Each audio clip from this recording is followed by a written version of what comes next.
Students, today we would revise the poem A Musical Instrument by Elizabeth Barrett Browning. It's a 7 stanza poem. Each stanza ends with the word river. Now, let's begin. The name of the poet, Elizabeth Barrett Browning. Who is the speaker of the poem? The speaker is an unidentified third person who begins the poem. So let's do stanza 1. From stanza 1 we begin. How does the poem A Musical Instrument begin? The poem, the musical instrument, begins with a question. So it begins with a question. What is the question asked by the speaker? The speaker begins with the poem by questioning the actions of Pan, the main character of the poem. How does the speaker talk about the he in the poem? In the first line, the speaker calls him the great god Pan. Why does the speaker call him the great god Pan? The speaker calls him the great god Pan because when he sees his action, he is reminded of the Greek half-god Pan, who had a dual character of half-goat and half-god. So who is the great god Pan? Or who is Pan? Pan is a Greek half-god of the wild and of the shepherds and flocks. So he is the Greek god of the wilds. He is half-god and half-goat and has a dual character of god and animal both. Why is Pan being mentioned as mentioned in the poem? Or what is the reference about Pan? Or why is the he being referred to as the great god Pan? So when the speaker sees the actions of the he, when he sees the actions of the he, that is here, that is the main character of the poem, he is immediately reminded of the Greek god Pan, who went down the river destroying and disrupting the peaceful and serene river side while hunting for a reed, a water plant. So where was Pan? Pan was among the water reeds by the river. Why had Pan come to the river? What was he looking for? Pan had come to the river to look for a water reed. What was Pan doing by the river? Pan was spreading ruin and scattering ban.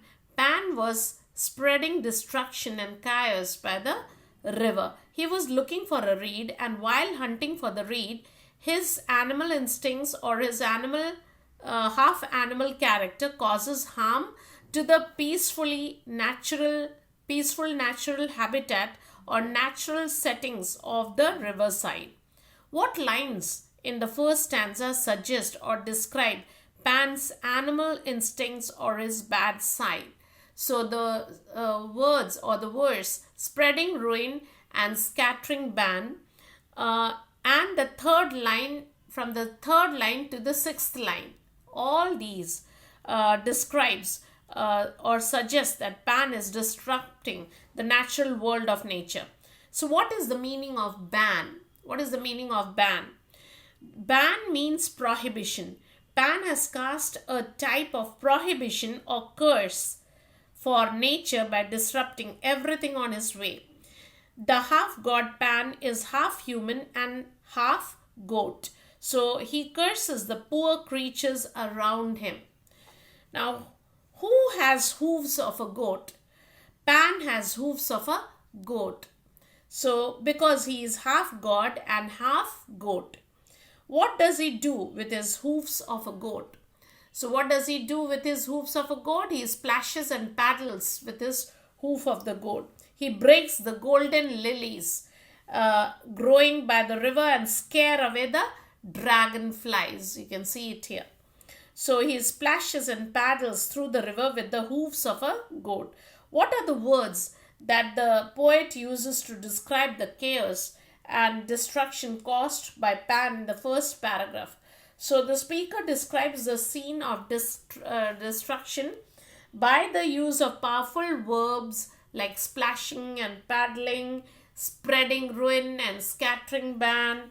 So these are the powerful verbs that he uses and describes the actions of Pan. Now, what is a reed?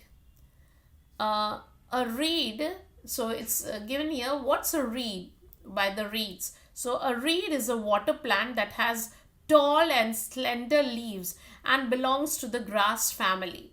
Now, what were the destructions caused by Pan as described in the first paragraph? So, or first stanza. Pan goes down by the river and he goes splashing about. In the process, breaks the water lilies and scares the dragonfly. You can also be asked these questions in another way. Describe the scene of destruction caused by Pan in the first stanza of the poem, A Musical Instrument. So, what would you write? The speaker describes the scene of destruction, stating that Pan goes down by the river to his natural domain, but disrupts, spoils everything there by splashing and paddling with hoofs of a goat, breaking the lilies and scaring the dragonfly. Now, let's move to the second stanza. So, we have these 20 questions from the first stanza and we now move to the second stanza. What does Pan do after splashing and paddling through the river with hooves of a goat? Pan tears out. So we can see it here. He tore out a reed. So what did he do? He tears out a single reed out of the riverbed. So what has he come for? He wants to have a reed out of the riverbed. What does limpid water suggest? Limpid means clean. And limpid water here suggests that the water was very clean. The river water was very clean. How does the speaker describe the riverbed? The speaker describes the riverbed as deep, cool bed. So it's deep and cool. What does the speaker suggest by deep and cool? The speaker suggests that the riverside gives us a peaceful feeling. It's cool over there. What does turbidly mean? What does turbidly mean? Turbidly means muddy or cloudy or dirty. The limpid water turns turbidly ran. So the limpid water turbidly ran means the speaker says that after Pan splashed and paddles through the river, the once clear water, limpid water, turns muddy, turbid and dirty due to the sediments of the riverbed being stirred up. What happened to the broken lilies? The broken lilies that were once perfect now lay broken and dying. What happened to the dragonfly?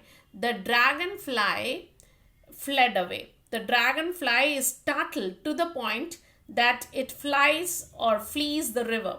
That is, the dragonfly is so scared that it fled away from the riverside. What does the speaker mean when he says that he brought it out of the river? Who is the he? He brought it out of the river, the last line of the verse. What did he bring out of the river? He is Pan. Who is the he? He is Pan. And he brought out of the river a water reed. How did he bring out the reed? He tore out the reed out of the riverbed, or he pulls out the reed out of the riverbed, or the reed was yanked out violently out of the riverbed where it belonged.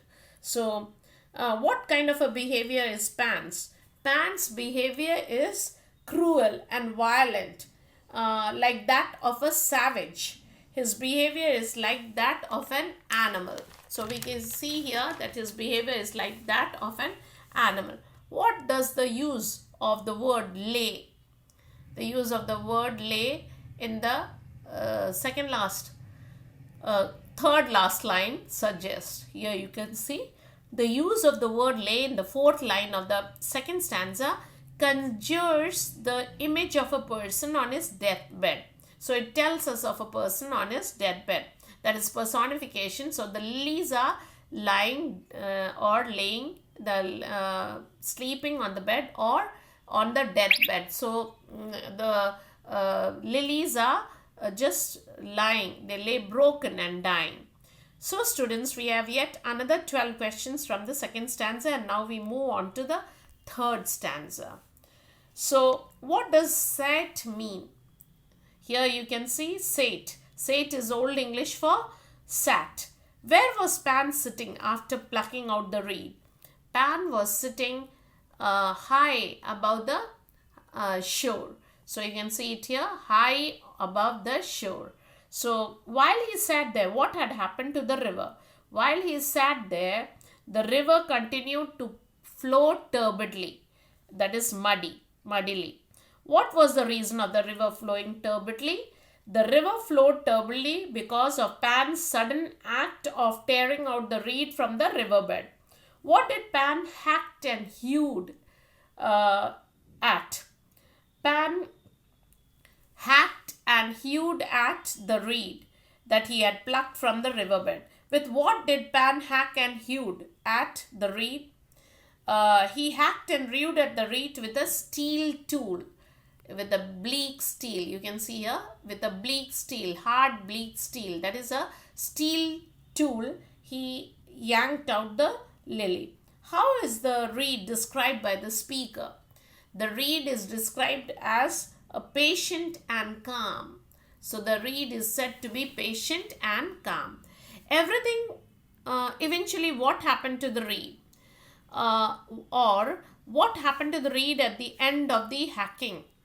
The reed lost all its leaves. So you can see not a single sign of a leaf indeed. That means the reed lost all its leaves and become virtually unidentifiable. That is, one could no longer tell that the reed had just come out of the river bed.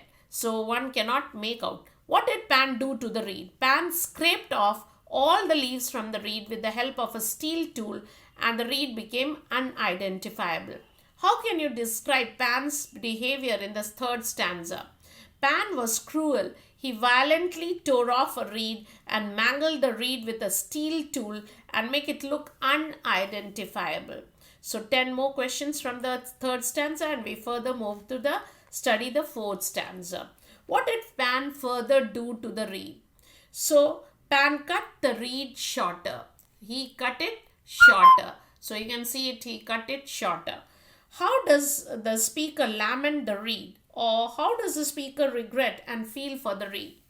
The speaker expresses his sadness over the fact that the reed no longer stands tall in the river as Pan has torn it out and cut it shorter. What does drew the pith mean? This is very important. Drew the pith. What does drew the pith mean? Drew the pith means to remove the inside or the central tissue of something. So it means to hollow out something. What do you mean by pith? What is pith? The pith means the central tissue, the inside of a thing, the central part of a thing. What did Pan hollow out? Pan hollowed out the reed. Pan drew the pith of the water reed.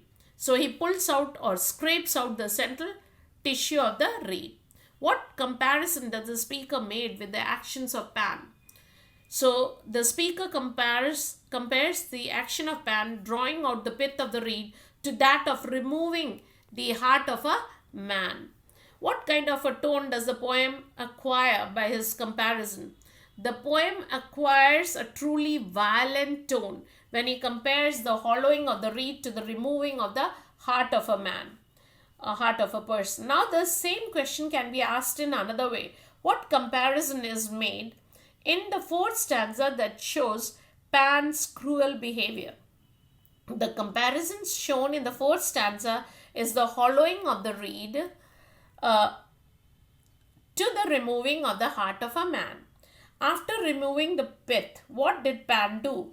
After removing the pith out of the reed, Pan cut out holes into it. So he notches the reed, notches into the reed. How is the reed described when the cut is given on it? The reed is described as the poor, dry, empty thing. 3 adjectives here. Poor, then dry, then empty thing. So, three things, three adjectives. What kind of a notch did Pan give the reed? Pan cuts several notches onto the reed. Where was he when he cut the holes? Pan cut the holes in the reed while sitting by the river. So we move on to stanza 5. Now, why did the great god Pan laugh while he sat by the river? He may have laughed because of the work he has done. He seemed to be pleased with himself. So he laughed because it had been crafted into the desired form and he is now being used as he pleases. So he has crafted his reed into the shape that he wanted, and so he is laughing to himself. He laughed because he may be thinking that he is above other human nature or other beings of nature. So what thought comes to the mind of Pan? Pan thinks that this is the only way to make sweet music. So why does Pan say this is the way gods began to make sweet music? What does he mean by this? So Pan says that this is the way gods made to create sweet music. He is trying to say that it is the only way through destruction. So only through destruction can and possibly suffrage that art is born. So to create a flute, a good piece of art, just as the reed had to sacrifice its life to create beautiful music, one has to sacrifice himself to create a masterpiece. For every piece of good work, one has to make sacrifices. That is what is mentioned here. Now, another question from the same stanza. What does Pan do after being pleased with himself? Pan puts his mouth to, we have it here. He puts his mouth to the hole in the reed and blows hard into it.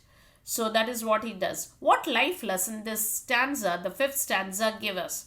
The main lesson of this poem is given through this 5th stanza, wherein the poet says that wherever there is beauty, there is pain or destruction.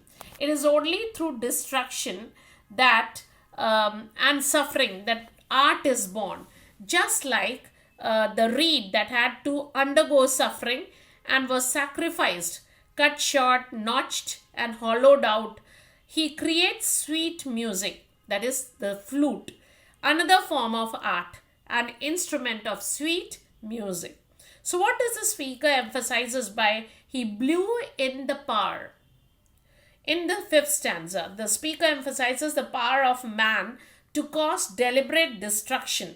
So Browning uses the dual nature of half-god Pan, both as beast and the god, to question the meaning and virtuosity of art, poetry, and the creative method. So let's move to 6th stanza. What does the first 2 lines of the 6th stanza mean? The first 2 lines tell us that Pan blew through the holes of the reed and created sweet music. So how was his music? Pan's music was sweet and piercing music. It was piercing music. It was piercing, sweet, blinding music, all that it was. So what contradictory imagery is given here? The contradictory imagery is sweet but piercing, sweet but blinding. So what does this contradictory imagery tell us? This contradictory imagery tells us the duality of art and humanity. What happened when Pan plays the flute? When Pan plays the flute, the lilies are born again and the dragonfly returns and the sun on the hill forgot to die.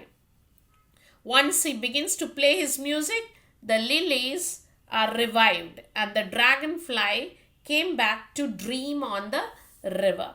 So whatever distraction Pan causes at the beginning is fixed at the end by his music. We move on to the 7th stanza. Why does the speaker say, yet half a beast? is the great god Pan. The speaker says this because in the beginning Pan causes great destruction and then he laughs sitting by the river. Pan has caused irreversible destruction to the reed which will never grow back again. So this is one reason. And then why does the speaker use the term true gods? So you can see here true gods. The speaker says that the true gods are sad for the suffering the reed had to go through. Why are the true gods sad? They are unhappy because the reed had to sacrifice its life to make sweet music. What does the term true god suggest? The term true god suggests or seems to tell us that Pan was not one of the true gods. Why did Pan notch out the holes in the reed? He notched out the reed so as to make sweet music with it. Now, explain the destruction caused to the reed. Pan had caused irreversible destruction to the reed. He cut it short, hollowed it, carved holes into it, and turns it into a flute. Therefore, it can never grow again like other reeds in the water. So, why had Pan come to the river? Pan had come to the river looking for a reed to make a flute out of it. What is personification? Where is personification used? Personification is turning or explaining or describing a thing that is lifeless, like a man, a person. So here you have, what are the personifications? The broken lilies, a lying die. The reed is personified as a person who lay dying. Then the heart of a man, the patient reed, the sun in the hill forgot to die. These are some of the examples of personification in the poem. What kind of a poem is a musical instrument? It's a didactic poem with a moral lesson. What moral lesson does the poem teach us? The main lesson of this poem is that wherever there is beauty, there would be sacrifice and pain. We all need to judge for ourselves whether or not what we do is wrong or worth the risk, or whether it would cause negativity.